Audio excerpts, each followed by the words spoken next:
Hello, this is Matt on the Moon Lambo channel. What I'm going to share with you in this latest Moon Lambo hot jam is indisputable proof that many people need to have more intellectual curiosity before forming conclusions. You know, a lot of people, I would say, have undeserved confidence regarding their views, specifically about XRP, especially about XRP. But also, you could say that, there's some people no coiners out there who have undeserved confidence from a negative perspective about the entire crypto asset class, just as a whole. And I'm going to highlight some of this because it's ridiculous, and also highlight something that shows just how gigantic the actual XRP ecosystem is. It is huge. It's comprised of untold thousands and thousands of people outside of the speculators. Because if you're talking in terms of speculators, there's millions. There's millions of people. But if you're talking in terms of stuff actually getting done, yeah, I'm going to show you something. And it's just amazing to me that some people have the undeserved confidence in their opinion that they do. But before going further, I do want to be clear. I do not have a financial background of any kind. I am not offering financial advice. And you definitely should not buy or sell anything because of anything I say or write. I'm just an enthusiast who enjoys making YouTube videos about crypto-related topics, but just as a hobby and just for fun.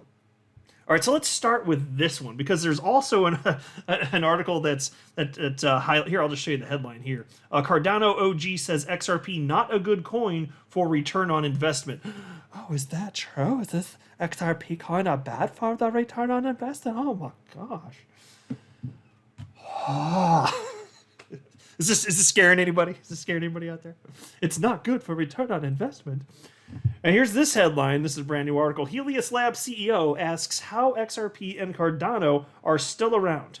Community sets him straight. Now, this is fascinating because when I see stuff like this, I think most of the time it's not actually in good faith. I think most of the time people have formed opinions. They think negatively about XRP. They're letting the world know. That's why they're asking the question. Because otherwise, I mean, if it's genuine, you'd have, like, if it were genuine, if you had a specific question, you'd ask a pointed question. But if you're saying what's being said here, like, why? Like, this is this is a smart individual. Do you know how to use a search engine? Do you have the webernets? Do you have access to the webernets? If so, type in your query, hit enter, and off you go. You've got the sum of all human knowledge at your freaking fingertips. Use it. You know, because it's not hard. If you search XRP utility, a ton of results will populate. Pick your search engine, bitch. It's all there to be seen. So again, when people are asking these questions, even if they sound nice on the surface, my assumption is that, wow, this guy really doesn't like XRP. Because reasons, folks. Because reasons.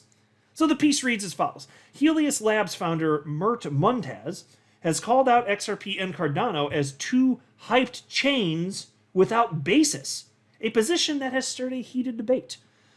When Mert Muntaz started the conversation, he came across as someone genuinely asking a question, seeking to know why XRP and Cardano still remain relevant.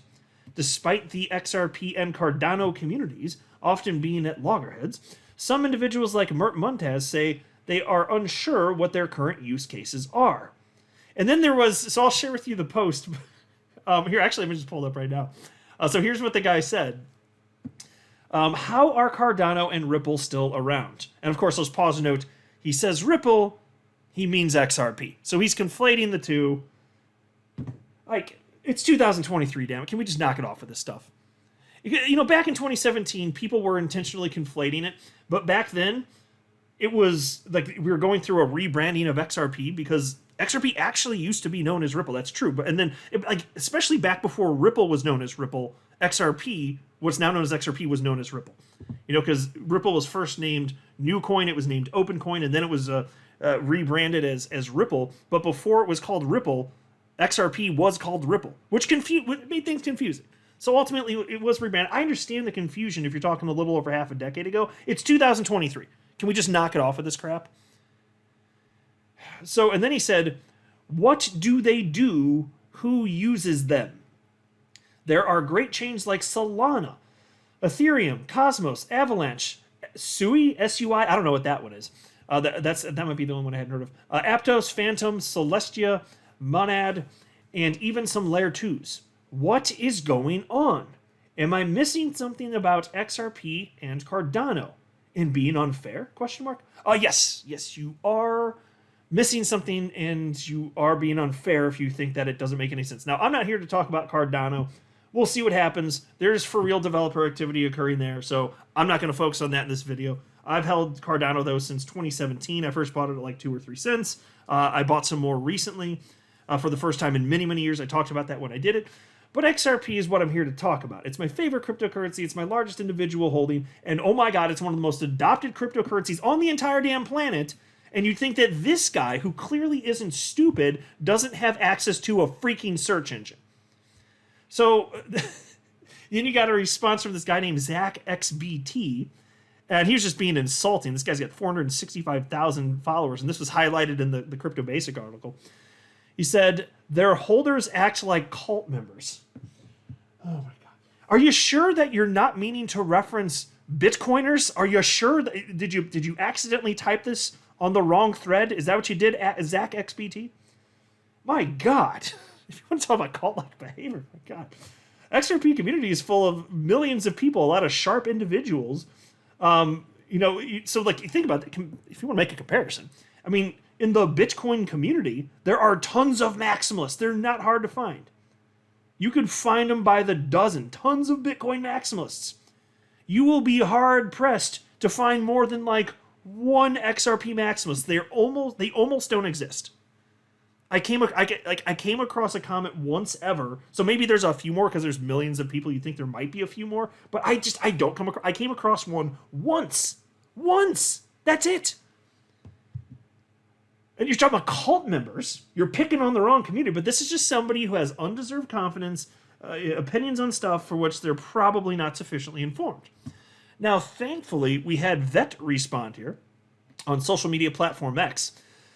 Vet is a default UNL validator. So this would be somebody in the know, and shared this particular webpage, which I don't think I'd seen before, but I saw this and my jaw kind of dropped because it's such an incredible representation of the stuff. It's like a ton of the stuff, like obviously I already knew was occurring here. Not that I could have off the top of my head named every company and so on and so forth that's listed here. I couldn't have. I mean, I don't have that all committed to memory. Who would?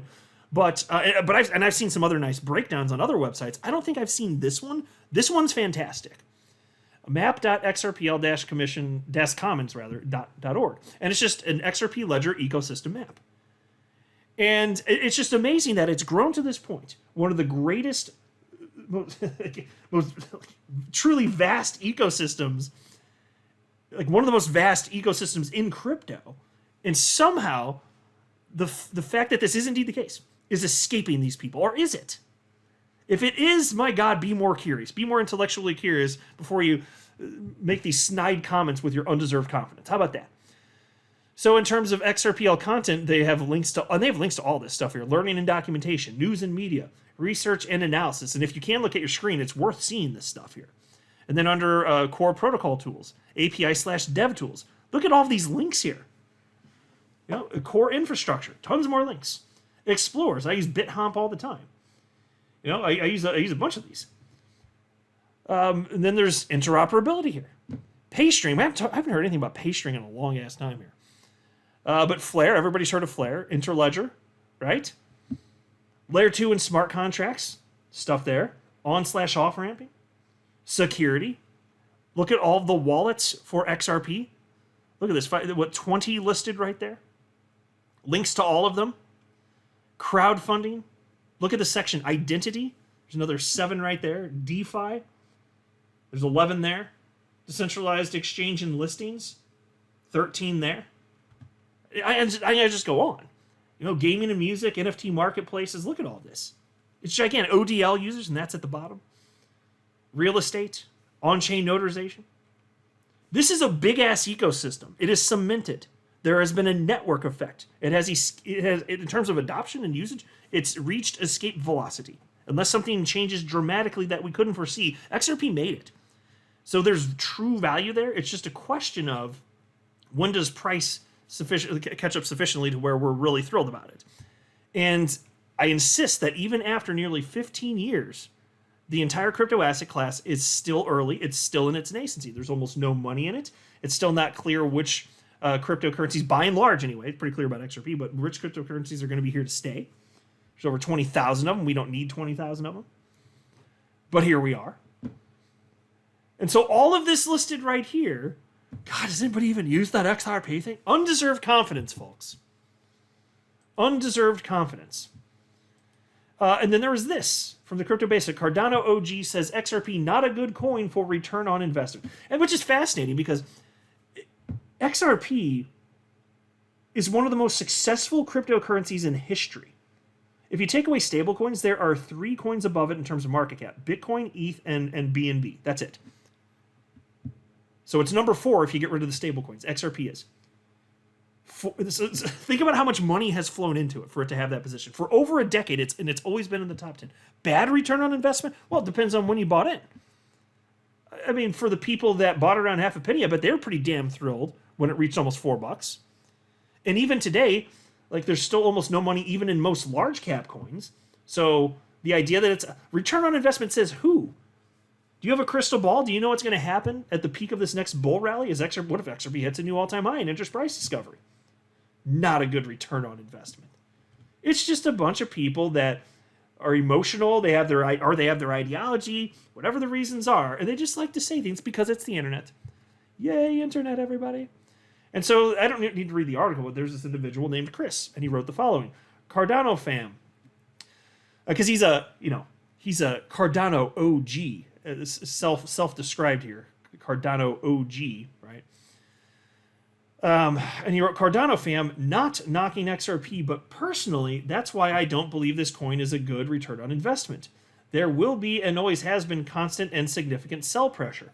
Think folks will be disappointed as it underperforms relative to expectations, just in my humble opinion. Well, your humble opinion isn't worth anything. It's not worth a damn. Because again, it's performed magnificently up to this point. That's why it's number 4 in market cap outside of stablecoins. That's why it is today as I record. It's been fantastic up to this point for over a decade. And that's going to shift right now, though. It's no longer going to be a good return on investment, right? Because reasons. And what's he referencing here? A post from you today talking about Ripple releasing Ripple's $1 billion per month XRP coming out of escrow. And so what he doesn't know is that typically at least 800 million of that gets put back in escrow. And he also doesn't realize that even for the rest that isn't out, when you talk about what's the net effect of this, it's way less than 1% of global volume that Ripple does sell. And he also doesn't know that when XRP is sold by Ripple, it doesn't mean that it all is available on exchanges immediately. Presumably, there would be market makers and others that would just hold XRP for whatever purposes they have. It doesn't mean it all hits the market and is sold to people immediately. So he doesn't know that either, undoubtedly. So if you want to call it an inflation rate, since that's just a concept we can all understand, if you want to call it that, fine, just for the purposes of communication. It's almost nothing. It is almost nothing. There have been periods in time where Bitcoin has had a greater inflation rate than XRP. Does that mean that something was wrong with Bitcoin? No. It's mining. There's mining. New Bitcoin getting put out into the universe. So no, that doesn't make any sense. So he doesn't know the data. It's undeserved confidence. This is what I keep seeing again and again and again. Undeserved confidence. People just don't know what they're talking about here. It's just a tiny part of a percent here. And then there was also this one, and this is somebody who's just hating on crypto in general, so this must be a no-coiner. It's somebody named Sean Tuffy, 18,500 followers. He wrote a tweet mostly about FinReg and cross-border funds. Well, if you tweet about cross-border funds and you know about cross-border payments, don't you know a damn thing about Ripple and XRP? Apparently not.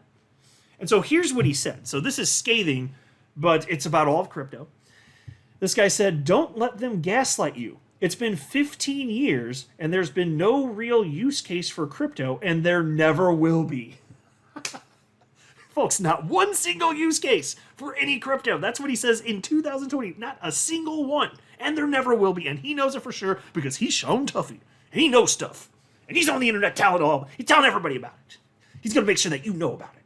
There will be no use case. Because reasons. So I responded to him, though. I was polite about it. I was like, this guy doesn't know what the hell he's talking about, or he's lying. I don't know. Either way, it's bad. Either he's uninformed and he has undeserved confidence, which is the theme of this video, people that just have undeserved confidence in their opinions, or he's lying. And so here's what I wrote. If you're genuinely intellectually curious, go ask Ripple's customers why they're using XRP as a bridge currency. Ask them if it offers opportunities that would otherwise not exist. Unless you think Ripple's customers are stupid and clueless and are using a cryptocurrency even though it doesn't actually help them in any way. Spoiler, XRP has real-world utility. Today. And so that was just, the reason I shared that one is because it's the most easy one to explain. You can quickly Google it. There's a certainty that results will pop up. That's the reason I started with that one. It's the most famous, well-known use case for XRP, I think. But there are tons of other use. I mean, I just showed you the damn XRP Ledger ecosystem on that website a second ago. There's all sorts of other use cases for it. But this is a good starter one. This is a really good starter one so that he can start to learn about this. Now, did he respond? No. Did I expect him to? No. He doesn't want to be wrong on the internet. He wants to be right on the internet and say things. And he did. He said stuff. He said lots of stuff. He's wrong, though. My God. It's only going to get worse and worse for these people, though, because the more time passes, the more obvious it will be that we are right, and it makes sense for XRP, and certainly crypto, broadly speaking, to be here and continue to exist. Jesus. Freaking internet. So I just want to say some things about it. He gets to say some things. I get to say some things. All up on the YouTubes. That's what I did. I feel better, though, when I get to, go on rants against these people that say a bunch of nonsense. It's cathartic for me, and I feel much better. So there we go. Let me know what you guys think. I'm not a financial advisor. You should not buy or sell anything because of anything I say or write. That would be a very, very, very bad idea. Until next time, to the moon, Lambo.